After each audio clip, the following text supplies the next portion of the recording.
tayangan yang seakan-akan terbawa oleh angin semesta. Kita ngikut, kita nggak berusaha menggerakkan, tapi tiba-tiba ada gerakan sendiri. Nah, masalahnya ketika kita berusaha ketika kita terbawa angin, biasanya itu mulai muncul ketakutan. Oke, pertanyaan selanjutnya ini yang di chat dari ini Bu atau Pak ya, Willia. Mas Riko izin bertanya. 2 bulan ini saya sudah merasakan kedamaian yang luar biasa. Di luar kondisi orang-orang dan lain-lain berbalik arah keuangan. Tapi entah kenapa 3 hari terakhir ini dada saya sesak. Terus entah apa pemicunya, karena nggak ada konflik apapun di luar, hanya dada sesak panas. Disadari, dinikmatin kok nggak selesai-selesai, malah pusing badan meriang. Nah, ini gini.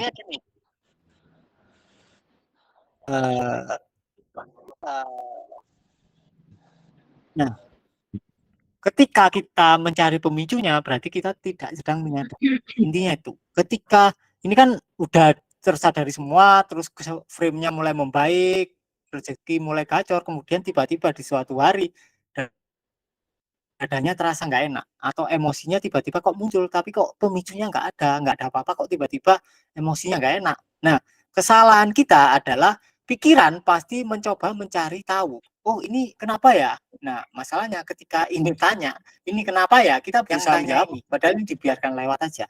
Ketika ini dibiarkan lewat, emosinya akan tersadari secara. Tapi kalau ini kita nempel, ya kita pasti mencari ceritanya. Nggak selesai-selesai kalau kita nyari ceritanya, karena kita nggak tahu. Aman? Ya, satu lagi nanti baru ini ke open mic dari Yuven Woda. Malam Mas mau nanya, tutorial pasrah total ke Tuhan atau semesta versinya Mas Riko itu gimana? Intinya gini, kalau mau dari tingkat yang tertinggi, intinya ketika kita memasarkan sesuatu, kita pasrahnya ke siapa dan yang pasrah siapa. Itu. Ketika itu tersadari, usaha untuk pasrah, otomatis pasrah jadi apa adanya. Itu. Caranya paling gampang itu. Tapi kalau mau cara yang agak densitas yang agak padat ya, seperti yang mungkin kebanyakan kalau paling paling mendekati densitas yang tinggi adalah ketika kita menganggap semesta atau Tuhan adalah orang tua kita sendiri. Itu adalah cara dengan densitas yang setidaknya agak tinggi. Ketika itu otomatis kita menganggap semesta adalah orang tua kita yang baik dan lain-lain. Walaupun itu juga masih ada shadow tentang Tuhannya. Itu rawan terjebak di shadow Tuhannya. Tapi nggak apa-apa, pelan-pelan. Ya, silakan yang mau open mic.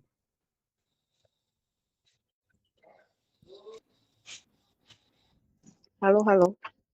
Halo? Ya. Halo Mas Riko. Halo. Ya, selamat malam. Ya, silakan Bu. Ya. Mas, saya tuh mau tanya, jadi gini, saya tuh kan udah letting in, terus kayak berasa kayak perasaannya itu udah netral. Dan kayak udah nggak ada perasaan kayak apa ya, udah kosong, udah netral gitu. Terus aku tuh kayak inisiatif aja untuk take action untuk apa yang biasanya aku lakukan untuk mencapai goal-goalku gitu. Tapi jadi selama taking action itu, pada saat perasaan itu netral, itu berasanya itu kayak santai, kayak ringan gitu. Tapi besok harinya ketika aku mau melakukan itu lagi, itu udah beda lagi rasanya. Itu udah kayak apa ya? Udah resisten lagi. Jadinya aku tuh berhenti lagi dan letting in lagi. Terus besok-besoknya aku tuh coba jadi meskipun ada misalnya sisa-sisa emosi, misalkan itu masih sedikit, aku tuh coba kayak terus aja taking action sambil sadar tentang emosi-emosi tersebut gitu. Pertanyaannya adalah gimana menurut Mas Riko, apakah yang aku lakukan itu sudah benar? Atau memang baiknya itu yang sesuai dengan yang Mas Riko bilang aja, yang kayak kita tuh menunggu sampai benar-benar ada gerakan spontan gitu. Oke, intinya gini, intinya adalah ketika kita sadar, kemudian emosinya benar-benar udah ya minim lah, minim terkuras banyak lah atau terkuras minim terserah lah. Ketika udah agak cair, ketika yang beku itu udah agak cair, pendaman itu kan otomatis beku kan, kayak sumbatan kan. Ketika sumbatannya mulai mencair, aliran energinya mulai lancar, otomatis kita itu kayak layangan. Layangan yang seakan-akan terbawa oleh angin semesta. Kita ngikut. Ya. Kita nggak berusaha menggerakkan, tapi tiba-tiba ada gerakan sendiri. Nah, masalahnya ketika kita berusaha ketika kita terbawa angin, biasanya itu mulai muncul ketakutan. Pendaman ketakutannya mulai muncul. Ini bener kah? Atau ini bener gini kah? Ini kok nggak kayak nggak Kayak kok aku kok area abu-abu, kok di area yang tidak tak kenal, kok rasanya kok nggak nyaman, nggak familiar. Nah, kemudian kita berusaha mengendalikan layang-layang kita lagi. Nah, kesalahannya di situ. Ketika udah mulai bergerak, ya udah biarin aja. Kemudian dorongan gerak lagi, terus tapi muncul rasanya nggak nyaman, disadari dulu rasa nggak nyamannya. Intinya perlu aware setiap saat. Kalau sedang ada rasa yang tidak nyaman. Intinya jangan berusaha lari dengan suatu aktivitas. Misal gini, misal waktu hari Sabtu, hari Minggu kan kita libur kan. Hari libur kan biasanya kita jarang, karena nggak ada aktivitas dan karena kita jarang pegang HP, rasanya itu nggak enak. Bener nggak? Rasanya itu kayak nggak nyaman. Di area tubuh itu rasanya nggak nyaman, kemudian kita membuat kesibukan baru. Misal tiba-tiba ke mall aja lah nonton gitu. Nah, berarti kita nonton itu berdasarkan beda ketika kita benar-benar dalam nuansa perayaan. Oh, nuansanya enak rek, merayakan. Tiba-tiba aku pengen nonton, ya udah nonton, nggak masalah. Tapi kalau dasar gerakannya itu adalah ketidaknyamanan, hasilnya juga pasti tidak nyaman. Setelah sampai nonton rasanya balik lagi parah ketidaknyamanannya. Sama kayak misal rasanya tidak nyaman, karena nggak nyaman sampean takut, terus sampean action, entah itu kayak kasusnya Papa Levi tadi, gali lubang, tutup lubang, dia nyari utang, ya otomatis makin nggak nyaman setelah itu rasanya. Itu.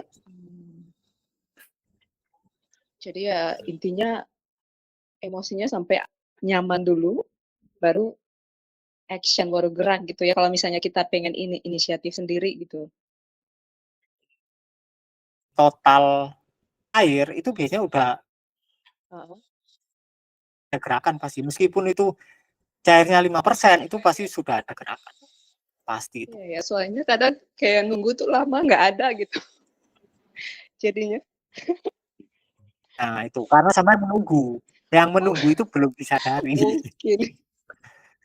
Ketika sampai nunggu, ya sampai akan menunggu terus. Ya, masalahnya di situ. Bingung aja, pokoknya lama banget.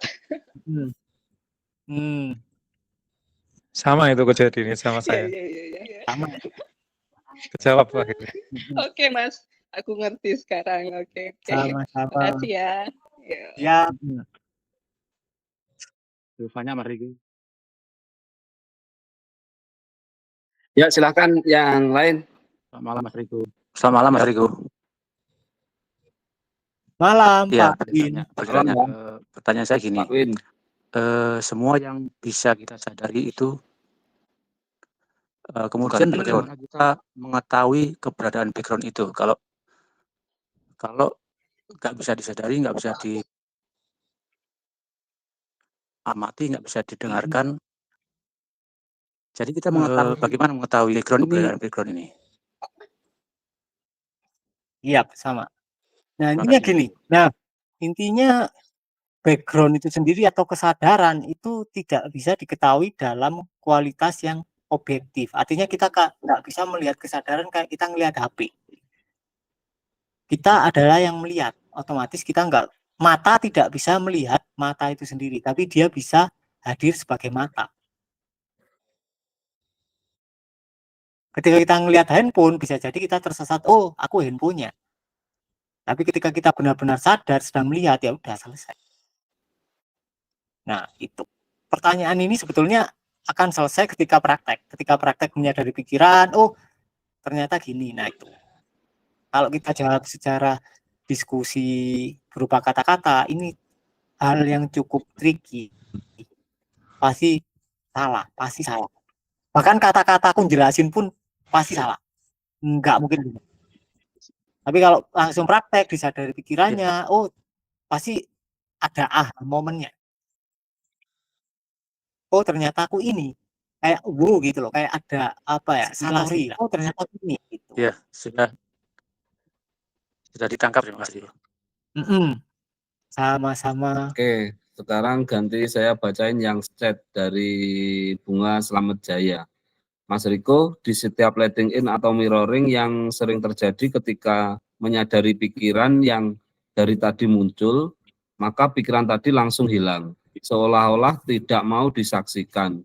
Jadi filmnya berhenti. Bagaimana Mas Riko? Memang ketika saya saksikan itu suaranya hilang. Pasti hening. Ketika hening ada inspirasi. Ketika pikirannya sampean bergerak berdasarkan keramaian pikiran. Ketika sampean itu pikirannya rame, terus teridentifikasi dengan keramaian, ibaratnya adalah ombak dengan caranya sendiri. Walaupun geraknya itu aslinya juga dari lautan. Nah, tapi ketika hening ya otomatis inspirasi. Makanya yang paling penting adalah diam. Masalahnya ketika fisik kita diam, kita tidak diam. Rame. Kecuali kalau kita saksikan. Ketika disaksikan pikiran diam. Di situ ada inspirasi. Itu. Jadi benar kalau pikirannya disaksikan, suaranya didengarkan itu pasti hilang. Itu proses yang sudah sangat benar. Ketika udah berhenti gimana? Ya udah, di situ aja. Oke. Ketika berhenti biasanya pikiran mencari loh, mana ini suaranya lah. Suara ini tidak disadari. Ini kan juga suara loh. Ini mana nih suaranya kok nggak ada? Nah, itu kan juga suara, bukan dirinya sampean. Itu. Ya, semoga aman? Ya aman. Semoga menjawab ya dari pertanyaan Bapak yang tadi. Kemudian lanjut ke pertanyaannya, ini relate ya. Ada 2 pertanyaan dari Mas Dian Firmansyah sama Mbak Marlina. Oh, Om Dian. Apakah ya dari Om Dian ini, apakah ada tips yang masih sendiri supaya cepat bertemu dengan jodohnya? Kemudian yang Mbak Marlina ini, Om Riko, bagaimana cara letting in dipaksa menikah atau dijodohin oleh keluarga besar? Silakan Mas Riko. Oke. Nih, kalau untuk supaya cepat bertemu jodoh, cara paling simpel dan gampang adalah mencintai diri sendiri. Ketika kita mencintai diri sendiri, dalam frame selanjutnya kita pasti dicintai orang. Tapi kalau kita membenci diri sendiri, kita merasa tidak layak dengan diri sendiri, otomatis kita juga bertemu dengan orang-orang yang membenci kita. Jadi paling penting adalah mencintai diri kita sendiri. Kemudian pasti frame-nya masa depannya pasti ketemu jodoh. Cara yang lebih ekstrim dan agak susah adalah karena Om Dian kan udah belajar intimasi spektrum, udah belajar vali orgasme. Ya itu aja, itu diterapkan sampai coba setahun ya. Coba setahun nggak usah ejakulasi. Ketika sampai setahun nggak ejakulasi, tak jamin minimal ada 5 cewek yang mengerubungi. Karena apa? Karena ketika sampean nggak ejakulasi, otomatis genetik sampean akan memaksa tubuh sampean untuk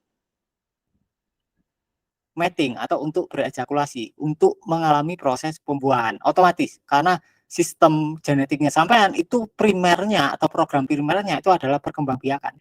Mau nggak mau genetik sampean ketika sampean ngendon, ketika spermanya nggak dikeluarkan selama 400 hari, otomatis gen-gen yang potensi untuk tiba-tiba dengan wanita itu aktif pasti. Kayak misalnya wibawa, karisma, atau istilahnya apapun lah, itu mulai muncul, mulai open lah. Atau misal tiba-tiba yang sampean malu untuk bicara di depan umum, malu untuk apa namanya ngomong sama cewek, nggak pedean, itu langsung pede pasti langsung pede karena genetik aktif agar bisa mengambil wanita karena sampean tidak ejakulasi selama 1 tahun. Itu cara ekstrim, tapi pasti berhasil. Teman? Nah, Dian. Yang ini Om, yang Mbak Marlina. Oke, untuk Mbak Marlina ketika dipaksa menikah, dijodohin, reaksi batinnya apa? Ketika reaksinya sedih, ya disadari sedihnya. Kemudian ketika sedihnya tersadari, kemudian reaksinya akan berubah jadi bahagia dan perayaan. Tiba-tiba entah nanti frame-nya sampean menikah, entah nggak menikah, itu udah nggak ada bedanya. Walaupun menikah, sampean tetap akan bahagia. Kalaupun nggak menikah, sampean akan ketemu jodoh yang akan bahagia juga. Intinya ada reaksinya yang paling penting. Ketika reaksinya sedih, disadari sedihnya, nanti reaksinya pasti secara otomatis ganti reaksi bahagia ataupun perayaan. Entah sama kalian nyebutnya namanya apa, intinya itulah. Teman? Yap. Ini ada tambahan komen dari Om Dani. Sama-sama cari jodoh dan berurutan. Kode keras alam semesta. Dapatkan paket lengkap e-book Lautan Keberlimpahan. Diskon 50%. Masukkan kode promo berlimpah. Hubungi 082231034524.